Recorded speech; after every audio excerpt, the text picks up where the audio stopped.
Thank you.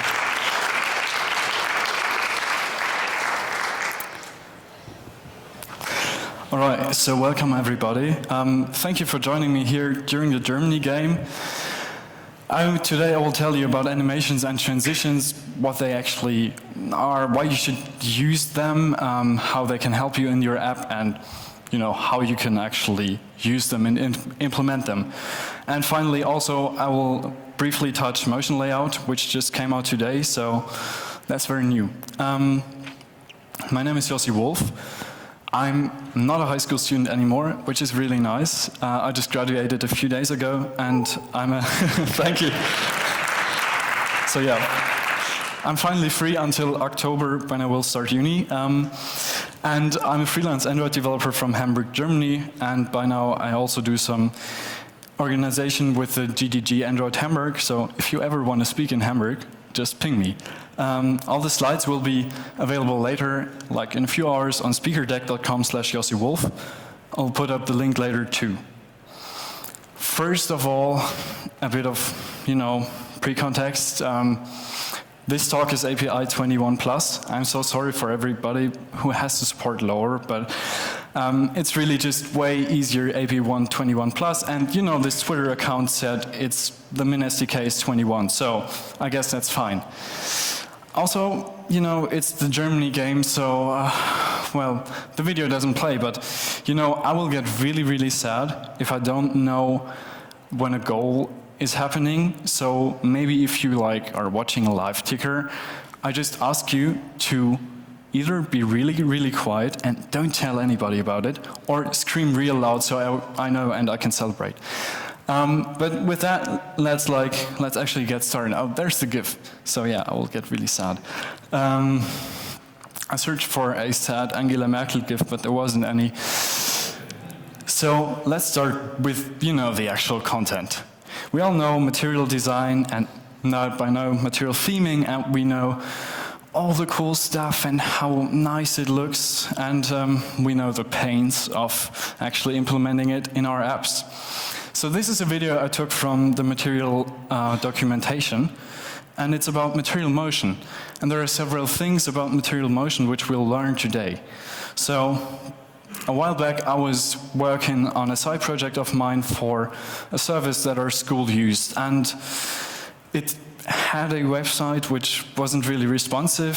There was no app whatsoever, so you couldn't really use it on mobile, which, to be fair, just sucked. And so I went out and at least I tried to create an Android app.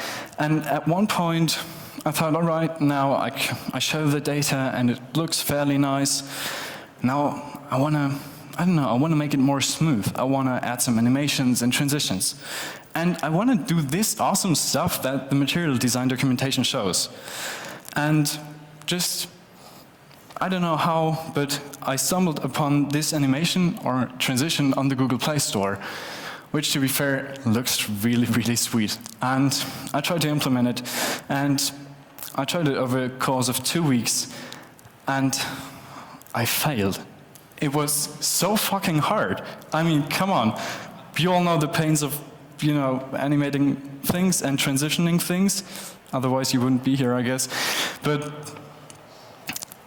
I just couldn't find any resource to do it. So after 3 additional extra weeks, I finally managed at 4 a.m. in the night to be able to let a scream of just joy let loose. And my mom came into my room and she was like, "What are you doing? Look, I just made this transition. I just made this animation." She was like,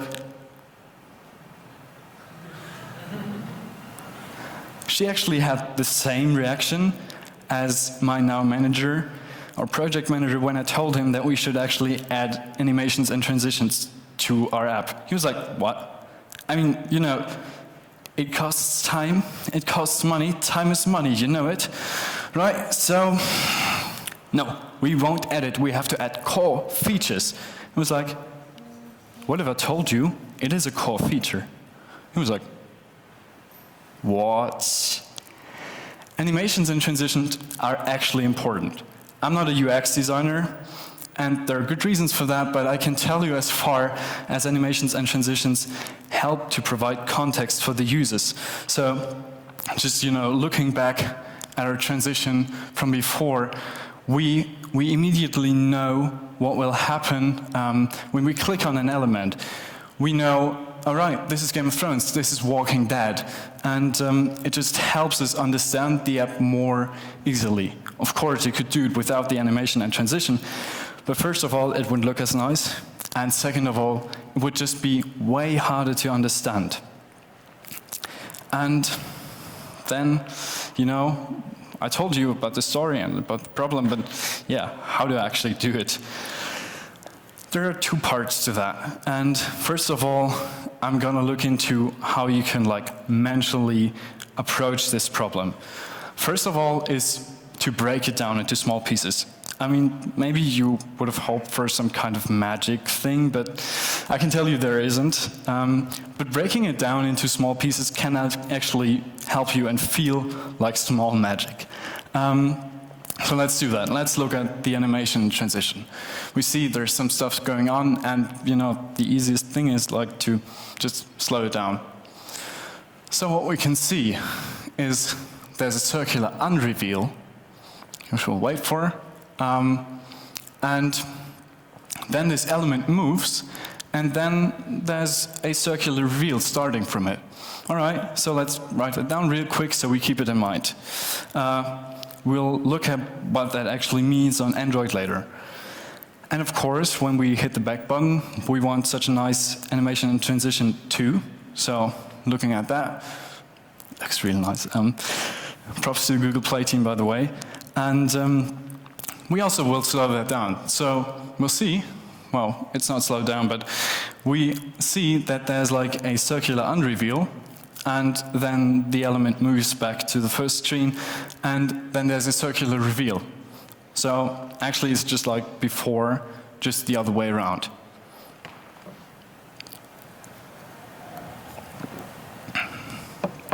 To, do something, you gotta know how to do it, and the first step to do that is, I believe someone popular once said that, but I don't know who, so you gotta know your tools to create things. And let's look at our tools for animating things. So first of all, I think most of you know animated vector drawables. So when you have vector drawables, for example, in your music player app, you maybe want to animate the play and pause button. Or we have shared element transitions, which we just saw, which can be hard to work with, let's put it that way. And we have physics-based animations, which were added with the upcoming of material design, which we'll look at later. We have newly constraint set when you use constraint layout. And we have view property animations, which we can animate properties of the view, surprisingly. So you could, for example, animate the height or the width or the color, the background color, or whatever you wanted actually, of a view. And then marked in red, there's motion layout. So at Google I/O, how many of you have heard of motion layout yet? Well, that's a good percentage.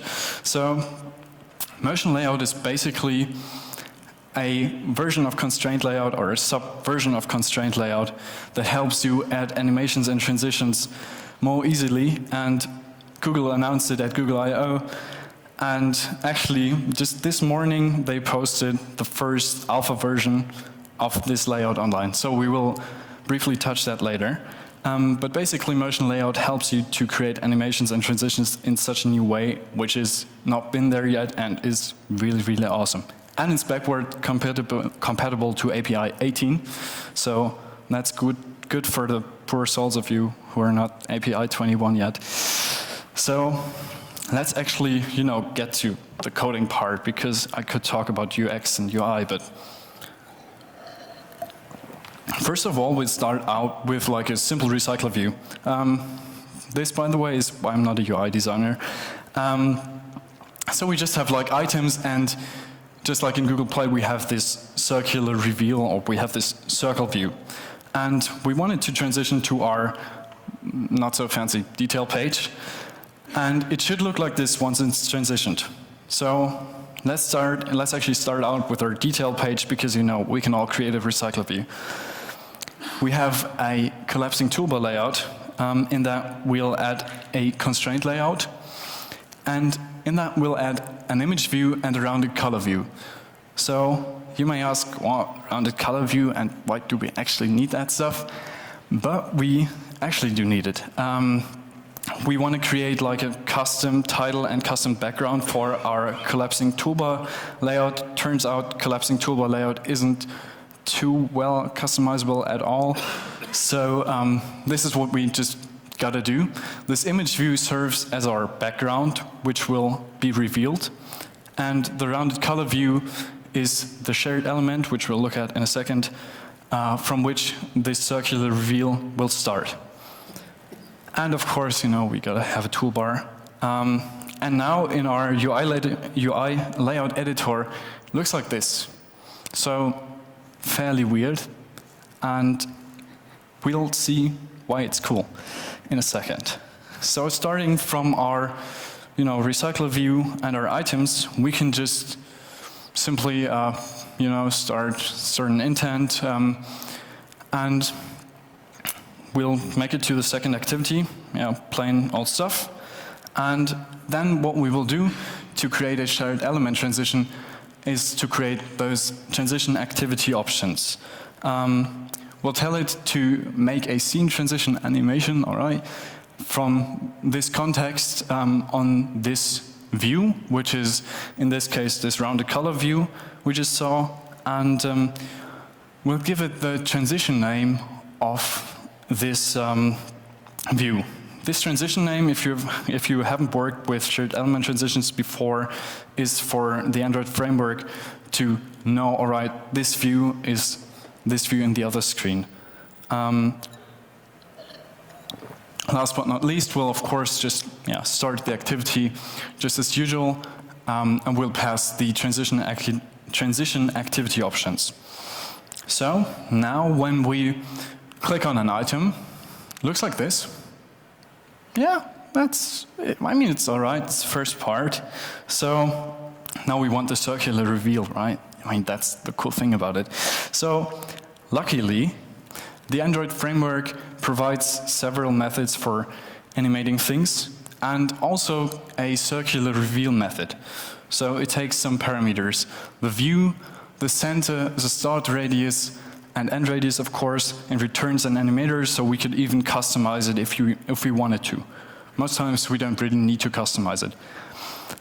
So important thing to know about like start radius and end radius is, if you want to reveal something, you start with a radius of 0 and end with a bigger radius, and if you want to unreveal something, it's just the other way around. So now we only need to call this method from there. So let's do that. We keep in mind that we have like a hidden image view there, which is our background to be revealed. So first of all, of course, we want to set the background color to the color of this circle view we just had. So this one. And next up, we're going to get the center of this rounded image view. And we are going to create this animator instance. So create circular reveal. Our collapsing toolbar background, this image view which is hidden, is to be revealed, and we just take the center we just got, and we start with a radius of 0, and we want to end with a radius of the width of this collapsing toolbar background. So actually really easy, and after that we'll just say, all right, duration is 400. Now we only gotta, make this hidden view visible, of course, and start the animation. And that's actually it, almost, because, it's a shared element transition. We could say, all right, we know, or we could take stopwatch and measure the time it takes for this shared element transition to complete. But you shouldn't do that. I saw some examples of that, but in the real world I found that your animation may work fine in the newest Pixel, but if you've got a Moto G6 like I do, animations can take, say, longer. And then you're off by 50 milliseconds, which makes the animation just look weird and jarring. So you want to set a listener for the shared element enter transition, and just when the transition has actually ended, then call the reveal function. And that's it. Now we have our really, really nice, almost really nice circular reveal. All right, so that works. But what about like the material part? Because we want our animation to not be like, we want it to be like, whew. That's what it's there for, material, to be awesome. Making the transition material. So material design does say several things about animating things and material motion. And one of the things is called easing. So this is the difference from the material design guidelines between easing and no easing. And what you can see is that just this blue element, which has easing, is a lot smoother, moves a lot smoother, and just is a lot more natural. And that's because in the real world, you never will see like linear motion. A bus doesn't like go from here to here with a constant speed, but it starts slowly, and then it has some speed, and it loses that again. And there are different types of easing actually implemented already for us on Android, which we can use.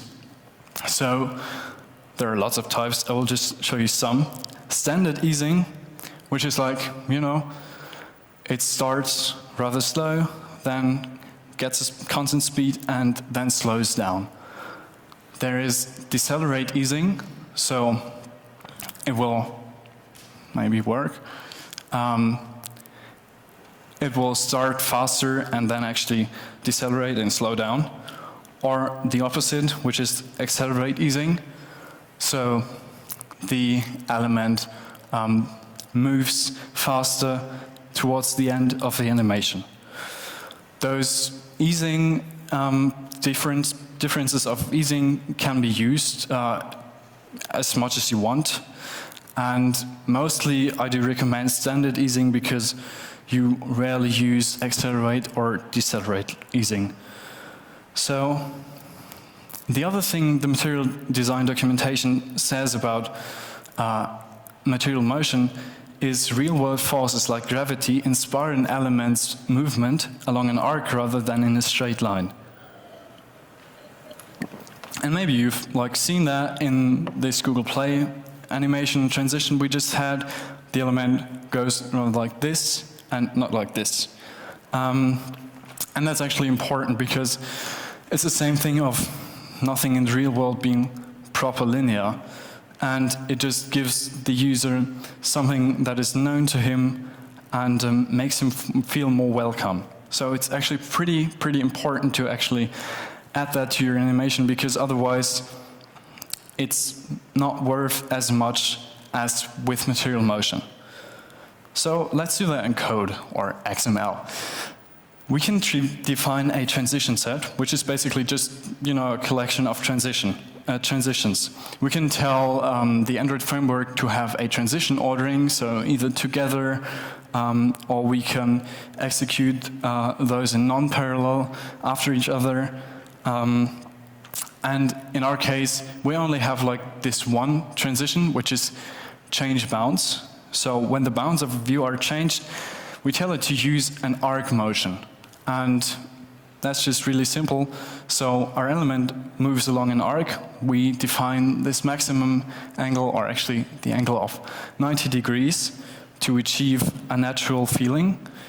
You wouldn't want to have more than 90 degrees in the most cases, so stick with that. And then we can, just like with layer inflator, there's a transition inflator, and we can just create an empty transition set, inflate this transition, and then we can add it to our transition set. So this is the Kotlin way for those of you who haven't done much Kotlin yet. And after that, we'll set the duration. Again, this is something you may want to play around with the duration. Maybe you want to lower this to 350 milliseconds. Maybe you want to up this to 500 milliseconds. although something more than 500 milliseconds most likely feels way too slow. But definitely I can recommend to do some testing on your users. Maybe do some A/B testing with those values, because I had some people tell me, all right, yeah, this animation looks nice, and other ones were confused because it was too fast for them. Other ones just found it way too slow. So that's up to you. But something between 350 milliseconds and 500 milliseconds mostly works best. And last but not least, looking at the easing, we want to add an interpolator. So as I said before, we have different kind of easings and different kinds of interpolators. So we want to add a accelerate, decelerate interpolator. And now our animation and transition actually looks like this. So, you know, it's in PowerPoint, but it looks really, really much better than before without any material motion, and much more natural. It helps the user understand, all right, there's something happening, and there's another stream coming up, and this is its meaning. So I briefly mentioned motion layout before, and I want to touch it very quickly. So I gave this talk last week already, and when I mentioned motion layout, I was like, yeah, we know that it will come sometime in the future. And then this morning I woke up to this tweet and was like, well, all right, looks like I'm going to have to mention it. So motion layout, as I mentioned before, is a small subset of constraint layout. It also works with constraints, but provides even more possibilities. So while you could animate with constraint sets before, there were some limitations. And motion layout basically works with many different things, but it has a motion scene. And in that there are different sets, constraint sets, state sets, and the actual transition. As you can see, there are many new things, like on-click and on-swipe, which are things for the user to manipulate the action. While with constraint layout, you couldn't just stop or pause the animation. This is what you can do with motion layout. And with that, you can also modify the animation or transition by the user's input. So the user could maybe drag something or swipe something, and you can interpolate your values based on that. There's also new stuff like keyframe set, key position, key attributes, custom attribute, and those all hint at what will come next into Android Studio, which is the keyframe editor. So you'll be basically able to make animations and transitions through a UI editor. And this other thing, we won't touch it yet. It will be covered more thoroughly later. So let's actually look at this use case for motion layout. This is a simple constraint layout, and we have this view which is on the left side, and the constraints are there holding it in place, and this is our start view. And we want our element to end up on the right side, so the constraints are set accordingly. And then we can just use a motion scene. We do simple stuff.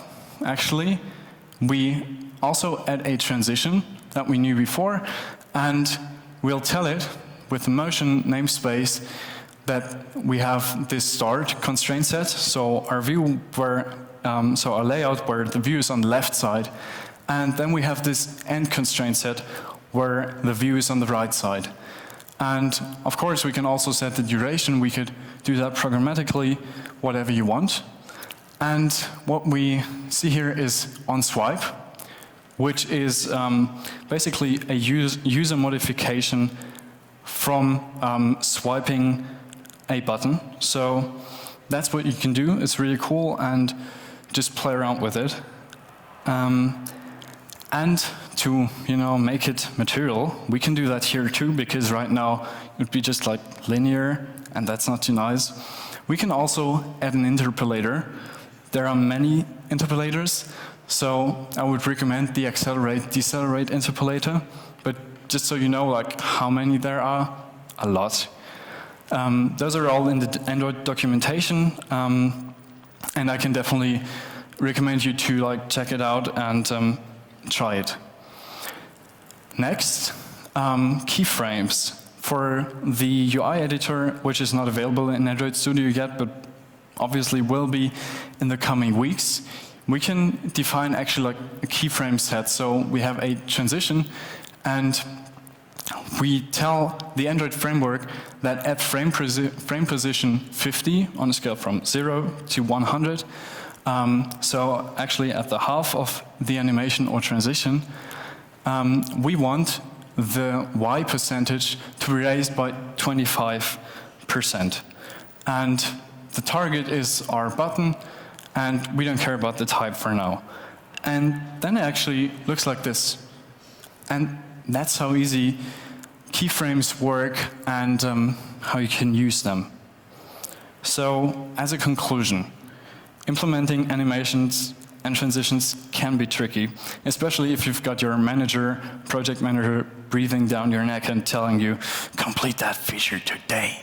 And you're like, And you should definitely pay some attention to it, because even if your PM tells you that animations and transitions are not worth it, ask your UX designer. They definitely are. They help your users understand your app much better. They're not a must-have feature, but they can definitely improve your app in so many ways. So it's really worth it. And motion layout makes things a lot easier. This is just alpha 1 of motion layout, which was released today. It will come with constraint layout 2.0, which will be hopefully available as soon as possible. But I can only recommend you to play around with motion layout and constraint layout 2.0. And go create some awesome animations and transitions. Reading on, I've still got 4 links. Obviously, the Android documentation or training about animations is comprehensive. You need some time to read through it, but if you have absolutely no idea where you should start with animations and transitions, you should definitely take a look at that. It provides some techniques and overview of the APIs. Then, of course, the material design documentation on motion. There is even more on not only motion of elements, but also on motion in navigation, how the elements behave, how the screens behave, and recommended transitions. And with motion layout and constraint layout, because you can really create awesome stuff with it, there is, as of 9 hours ago, the constraint layout examples, which also feature motion layout and the newest beta. And there is this Medium post, which gives an introduction to motion layout. You can find me on medium.com/@JossiWolf, where there's also a written version of the making of this animation we just created. And you can find me on Twitter, on GitHub, and you can find the slides for this and for other talks on speakerdeck.com. Also tweet a link later, and it will be up with droidCon as soon as the recording is up. Thank you for listening.